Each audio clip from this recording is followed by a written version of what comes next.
tengah upaya negara memperkuat sistem jaminan kesehatan nasional, publik justru dikejutkan oleh penonaktifan 11 juta peserta penerima bantuan iuran atau PBI. Kebijakan administratif ini bukan sekedar soal data, ia menyentuh hak hidup jutaan warga miskin, terutama mereka yang setiap pekan bergantung pada layanan cuci darah, kemoterapi, hingga terapi pasca stroke. Disinilah negara diuji. Apakah birokrasi boleh mengalahkan kemanusiaan?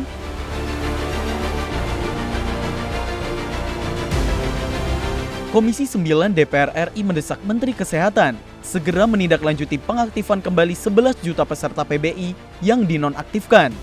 DPR menegaskan, selama proses verifikasi dan pemutakhiran data berlangsung, pelayanan kesehatan, terutama bagi pasien penyakit kronis, tidak boleh terhenti. Penonaktifan jutaan peserta ini memicu polemik luas, sebab kebijakan tersebut berpotensi memutus akses layanan kesehatan masyarakat miskin dan membahayakan pasien dengan penyakit kronis. Karena itu, DPR dan pemerintah menyepakati masa tenggang selama 3 bulan.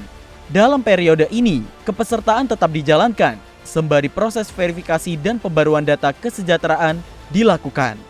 Anggota Komisi 9 DPR RI Edi Wuryanto menegaskan, prioritas utama adalah perlindungan terhadap sekitar 200.000 pasien penyakit kronis, mulai dari gagal ginjal, stroke, hingga kanker, yang tidak mungkin menghentikan pengobatan hanya karena status kepesertaan bermasalah. Nah, mitra kami Kemenkes harus menjamin penyakit kronis yang tadi disampaikan jumlahnya sekitar 200.000 itu ada jaminan memperoleh pembiayaan dari pemerintah.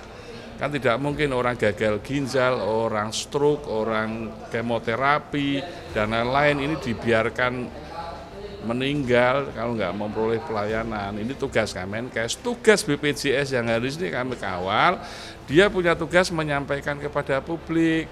Kalau dia dinonaktifkan, ada notifikasi dong, biar rakyat tahu, sehingga dia punya kesempatan waktu untuk pindah dari PBI ke Mandiri. Sementara itu, Wakil Ketua Komisi 9 DPR RI Nihayatul Wafiro memastikan bahwa selama 3 bulan ke depan, pelayanan kesehatan bagi peserta PBI tetap berjalan normal. Artinya, peserta dengan penyakit katastropik tidak akan dinonaktifkan dan tetap mendapatkan layanan tanpa hambatan. Satu, kita menyepakati bahwa selama 3 bulan ke depan, pelayanan kesehatan akan seperti biasa. Dalam artian bahwa seluruh masyarakat PBI yang penerima BPJS PBI yang menderita katastropik selama 3 bulan ini tetap mendapatkan pelayanan seperti biasa. Tidak jadi dinonaktifkan, sehingga nantinya dalam 3 bulan ini akan benar-benar dilihat bahwa masyarakat yang dari desil 1 sampai 5 yang butuh intervensi tentu akan tetap di PPI, yang tidak tentu akan dilihat juga. Nah, di samping itu juga akan tadi dari Kementerian Sosial sudah mengatakan bahwa 106.000 masyarakat yang dengan penyakit katastropik ini secara otomatis sudah langsung reaktif. Persoalan mendasar bukan hanya reaktivasi sementara, melainkan pembenahan tata kelola data. Integrasi lintas kementerian dan lembaga menuju satu data tunggal menjadi pekerjaan rumah jangka menengah dan panjang. Tanpa sistem data yang akurat dan terintegrasi, polemik serupa berpotensi terulang.